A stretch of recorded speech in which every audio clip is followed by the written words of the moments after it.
Graniola. This is the Graniola channel, and I'd like to tell you a folk tale. There are lots of tales that try and remind us that sometimes beauty is only skin deep. This one is called Spy Fly's Sister. A mother and a father had two very special daughters. The eldest was the most beautiful girl that anyone had ever seen, and the second could perform magic. When the first reached an age when it would be acceptable for her to marry, many men came forward to propose. Conscious of her own attraction, she proudly decided that she would only marry a man whose body and face were perfect in every way. As person after person visited, she quickly refused them, one after another, each time pointing out a small scar on their arm, or a freckle on their face, or a crooked toe. Her mother told her that just looking at a person was not the same thing as knowing him.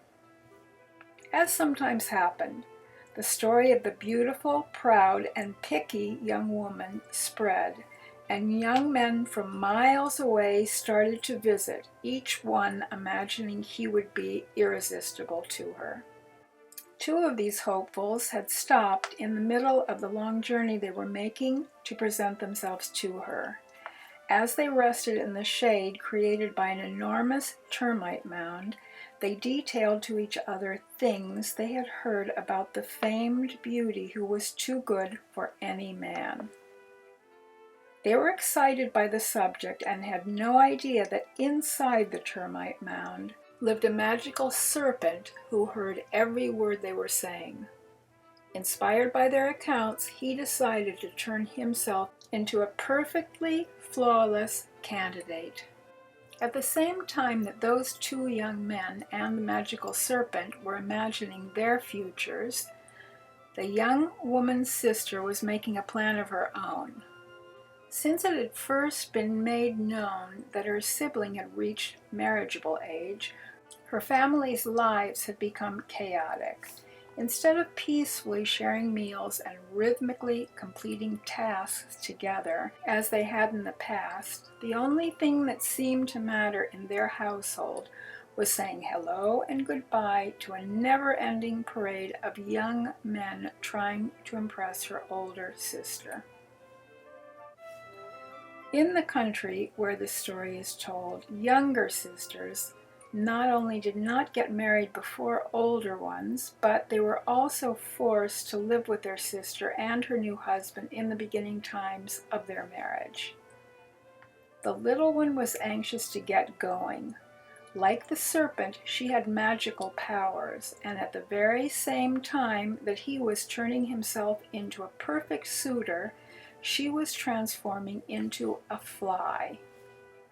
Her plan was to buzz around the marketplace and study all of the single men.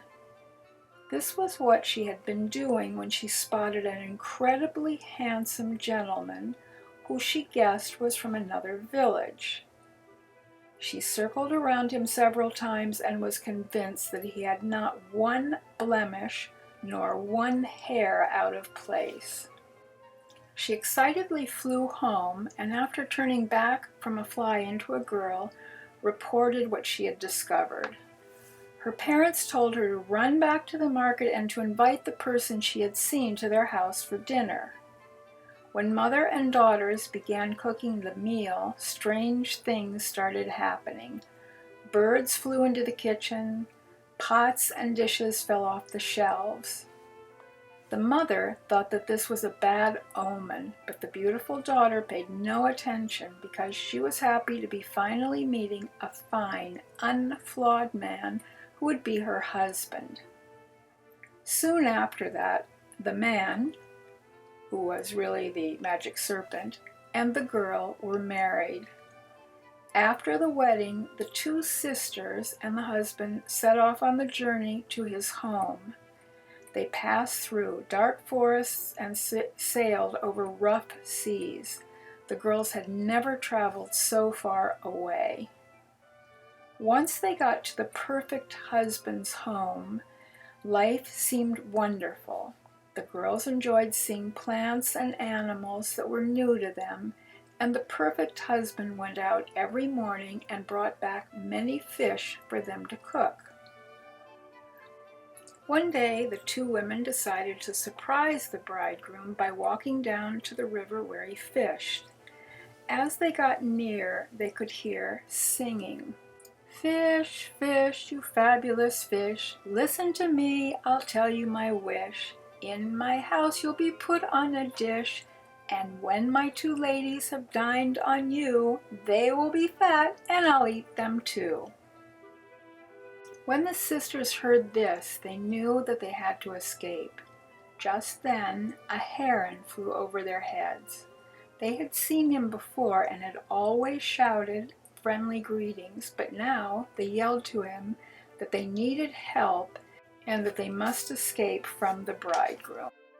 The heron knew exactly who they were talking about, and he did not like the man because he stole all of the fish from the place in the river where the birds go to feast. He swooped down, picked them both up, and carried them back to the village where they had been born. The man, who was really a serpent, tried to follow them but couldn't keep up, and he fell back into the river, and since that time all serpents live in the water. To give thanks to the heron for rescuing their children, the grateful parents gave him a horse, a cow, a donkey, and a sheep. To this day, if you travel to that country and are near a river, you may see those animals standing on the bank with a proud heron positioned on top of one of them. Both girls found husbands, neither of whom were perfect looking, but both of whom treated them well and made them happy. I don't know if you've ever heard the phrase "from here to Timbuktu." If you have, you'll know that it's talking about a place that is really hard to get to. The city of Timbuktu is located in the country where this story is being told. This tale is told in Mali.